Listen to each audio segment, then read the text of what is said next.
Hello, my name is Harold, and I'm 97 years old. I've been thinking about something lately that I wish someone had told me when I was younger, when my joints didn't ache, when I could still work in my workshop without help, when I thought my body would always do what I asked of it. I want to talk to you today about our health, about our bodies, about the quiet promises we make to ourselves that we'll start taking better care of ourselves tomorrow. Because I've learned something in nearly a century of living, tomorrow has a way of never quite arriving. I remember being 65, newly retired, finally with time to focus on myself. I told myself I'd start walking every day, that I'd eat better, that I'd take my medications on time instead of when I remembered. But there was always something else. A ball game I wanted to watch. A project in the garage I wanted to finish. The weather wasn't quite right. I had nearly 40 years ahead of me then, or so I thought. Plenty of time to get serious about my health. And now here I am at 97, and I can tell you with absolute certainty that those years went by in what feels like a heartbeat. The thing about health that nobody really tells you when you're younger is that it's not dramatic. It doesn't announce itself. You don't wake up one day and suddenly realize you've lost your vitality. It slips away slowly, quietly, in 1,000 small moments of neglect that seemed insignificant at the time. Skipping your walk because it's raining. Choosing the easy meal instead of the nutritious one. Forgetting your blood pressure pills for a few days. Each decision feels small, inconsequential, like it doesn't really matter. But they add up. Oh, how they add up. I lost my wife Eleanor 12 years ago. She was 89, and she'd always been so strong, so vital. But in her last years, she struggled. Not because of age itself, but because of choices we'd both made decades earlier. We'd eaten what we wanted, moved when we felt like it, dismissed the small warning signs our bodies gave us. And in the end, those choices meant her last years were harder than they needed to be. I watched her struggle to breathe, to move, to do the simple things she'd once taken for granted. And I remember her saying to me just a few months before she passed, "Harold, I thought we had more time." We always think we have more time. But here's what I want you to understand. What I wish I had understood more deeply myself. The choices you make today about your health aren't just about today. They're about whether you'll be able to play with your great-grandchildren 10 years from now. Whether you'll be able to work in your yard, fix things around the house, live independently. Whether your last years will be filled with vitality or struggle. Let me tell you about my friend George. He's 101 now, still living independently, still sharp as a tack. Just last week he told me he'd walk to the hardware store and back. At 101. Do you know what his secret is? He'll tell you himself. He doesn't have one. He just never stopped moving. Even when it was hard, even when he didn't feel like it, even when it would have been easier to sit down and stay sitting. He walks every single day, even if it's just around his living room when the weather is bad. He's been doing it for 40 years.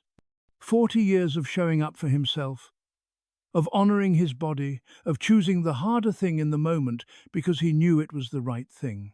And then there's my neighbor Frank, who's 88. He used to be so active, so independent. But over the past 5 years, I've watched him decline rapidly. Not because of any particular disease, but because he stopped trying. After his wife died, he stopped cooking real meals.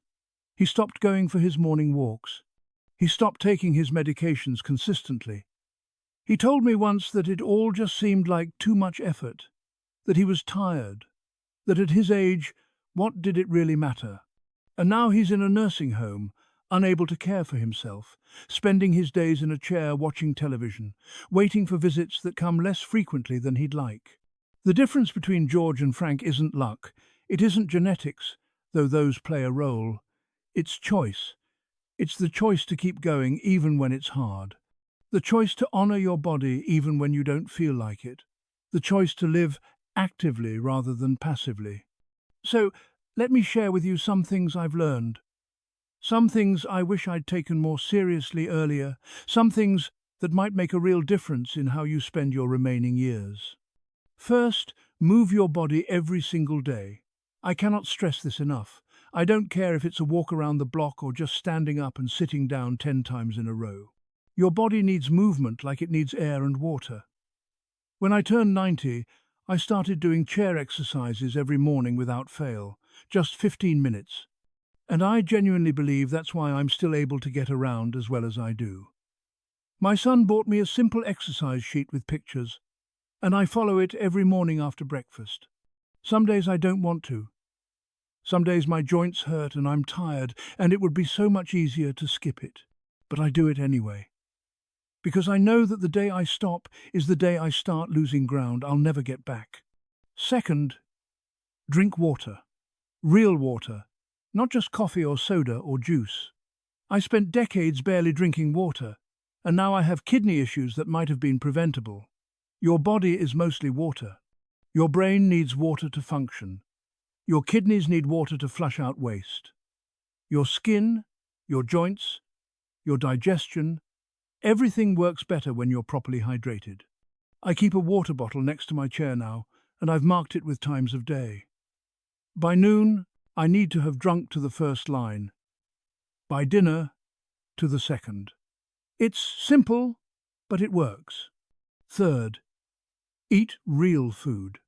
I know cooking gets harder as we age. I know it feels like too much effort to prepare a proper meal for just yourself. But the frozen dinners, the processed foods, they're stealing your vitality. They're full of salt that makes your blood pressure rise, sugar that makes you feel tired and foggy, preservatives that your body doesn't know what to do with. You don't have to be fancy. A baked potato, some steamed vegetables, a piece of chicken, a bowl of oatmeal with fruit, a sandwich with some lean meat and vegetables. Real food. Food that came from the earth, that was once alive, that nourishes you in the way your body was designed to be nourished. Fourth, take your medications exactly as prescribed. I know it's confusing. I know there are too many pills, too many times of day, too many instructions. But these medications were prescribed for a reason. Your heart medication isn't optional. Your blood pressure pills aren't suggestions. Get yourself a pill organizer with the days of the week clearly marked. Set alarms on your phone if you have one, or use a kitchen timer. Ask your pharmacist to explain what each medication does and why it matters. Make it a non-negotiable part of your daily routine, like shaving or brushing your teeth. Fifth, stay connected to people. Loneliness kills. I'm not being dramatic, I've seen it happen. Isolation and loneliness are as dangerous to your health as smoking. Your brain needs stimulation, conversation, connection. Your spirit needs purpose and relationship. Call someone every day. Join a senior centre activity, even if you have to push yourself. Go to your veterans hall or community centre, attend your church or synagogue.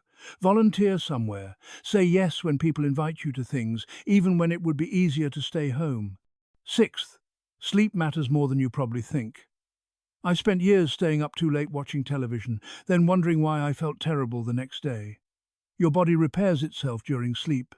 Your brain processes and clears out waste during sleep. Your immune system strengthens during sleep. Go to bed at the same time every night. Make your bedroom dark and cool. Don't eat right before bed. Don't watch upsetting news before sleeping. Treat your sleep as sacred, because it is. Seventh, keep your mind active. Do the crossword puzzle, even if it's frustrating. Learn something new. Read books. Have conversations about ideas. Play cards or chess. Your brain is like a muscle. If you don't use it, you truly do lose it. I've watched friends slip into dementia, and while sometimes it can't be prevented, I believe that keeping mentally active makes a real difference. Eighth, go to your doctor appointments. All of them. Even the ones that seem unnecessary. Even when you feel fine. I cannot tell you how many men I've known who avoided doctors because they thought it was unmanly or because they were afraid of what they might find, only to end up with problems that could have been caught and treated early. Those screenings, those checkups, they're not just bureaucracy. They're catching things before they become serious. They're monitoring trends. They're keeping you healthy. Ninth, address your pain and discomfort. Don't just accept that everything has to hurt. Don't just live with constipation or insomnia or shortness of breath because you think it's normal at your age. Tell your doctor. Ask for solutions. Sometimes there are simple fixes. Sometimes changing one medication solves three problems. Sometimes a physical therapist can teach you exercises that eliminate pain you've been living with for years. You deserve to feel as good as possible. 10th, be careful. I know this sounds obvious, but falls are serious. Use your cane or walker if you need one. Pride is not worth a broken hip. Put grab bars in your bathroom. Clean up clutter that you might trip on. Wear shoes with good tread. Turn on lights when you move through your house at night. Ask for help with things that are risky. I broke my arm 2 years ago trying to fix something on a ladder instead of asking my grandson for help. I spent 6 weeks in misery, lost independence, struggled with basic tasks, all because I was too stubborn to ask for 30 seconds of help. Now, I know what some of you might be thinking. Harold, I'm already dealing with health problems. I already have heart disease or diabetes or arthritis. It's too late for me. But that's where you're wrong. It's not too late.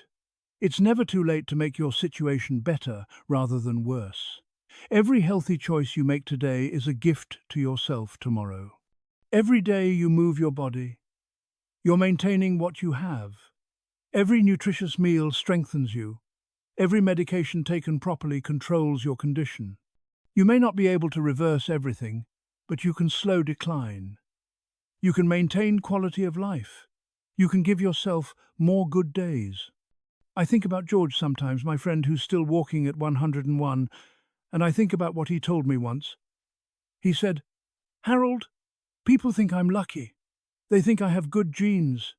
But luck and genes don't explain why I still do my exercises when my arthritis is flaring.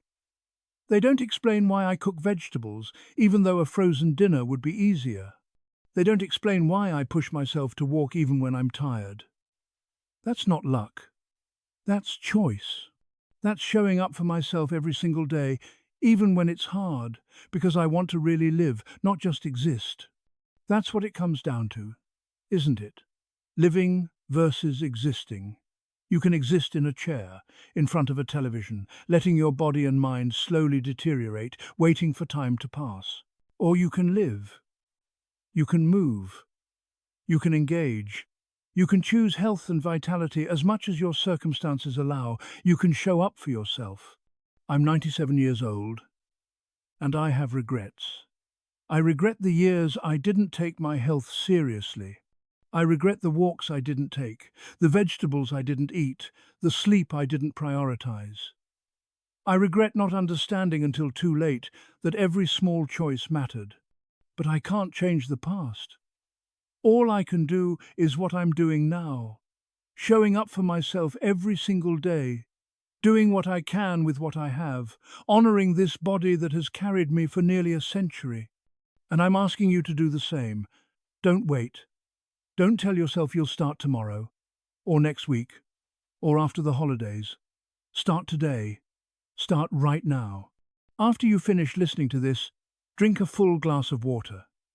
Then stand up and stretch, or walk around your house, or do some simple movements. That's your beginning. That's you choosing yourself. That's you deciding that your health, your vitality, your remaining years matter. Because they do matter. You matter. And I promise you, your future self will thank you for every healthy choice you make today. Those choices are love.